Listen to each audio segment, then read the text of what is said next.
Hello guys! So ito na po yung part 2 ng ating vlog about how to plant or how to grow oyster mushroom using rice straw. Gumagamit po tayo ng PP bag or polypropylene bag na may thickness na 0.02 or 0.03.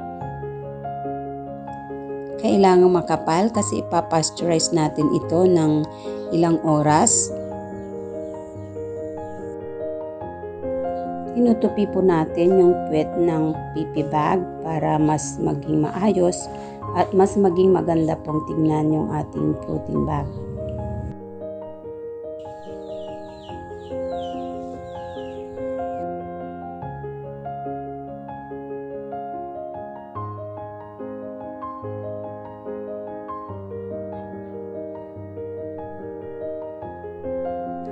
Next step is pasteurization process. At dito sa aming pagpapasteurize, gumagamit kami ng gasol at drum. Ayan. So, silyado po yung aming drum. Ganyan po siya. Silyadong mabuti na maliit lang yung butas. Ayan, maliit lang po ang butas na nilalabasan ng usok or ng steam.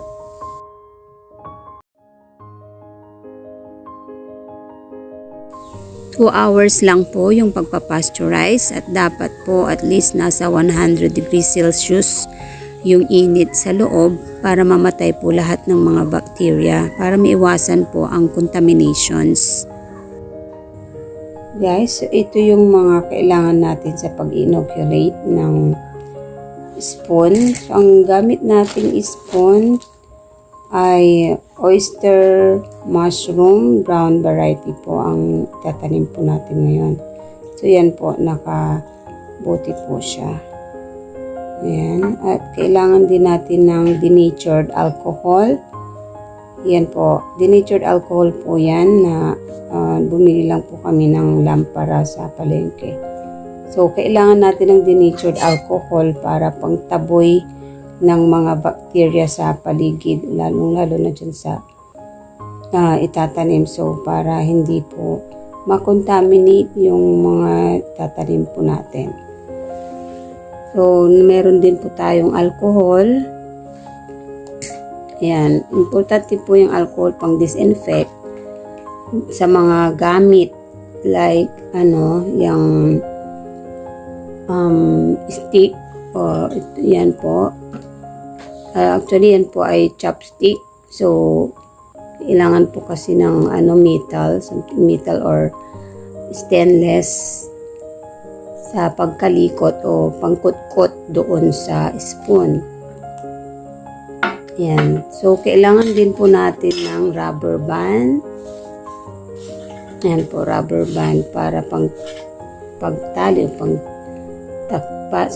pangtakip. Kailangan ng panali sa pantakip. At yung PVC pipe. Ayan. At kailangan din natin ng cotton. Ayan, cotton. At kailangan din natin ng papel.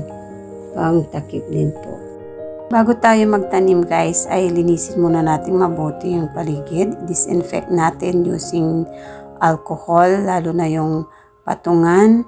At lahat ng gagamitin, especially yung improvised na stick natin or steel, metal steel na gagamitin natin pangkutkot.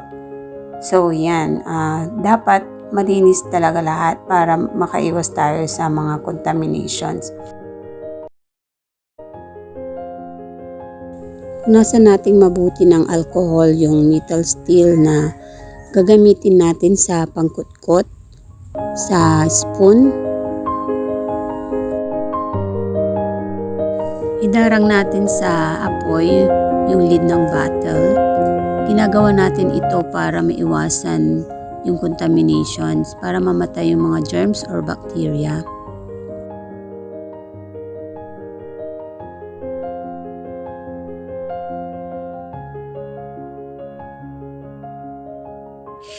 Yun. So ngayon mag-umpisa na tayong magtanim.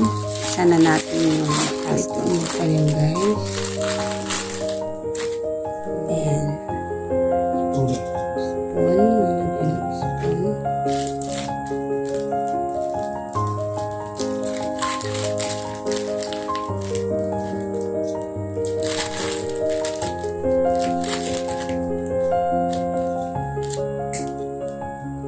Nalagyan ng spoon.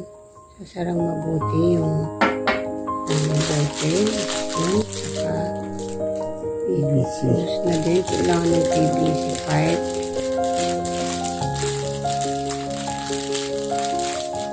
And then, lalagyan siya ng otton.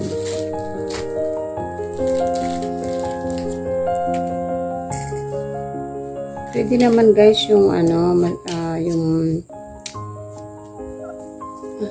cotton waste para hindi magastos. Kaya naubusin kasi kami kaya okay din tong cotton na to. Medyo mahal nga lang.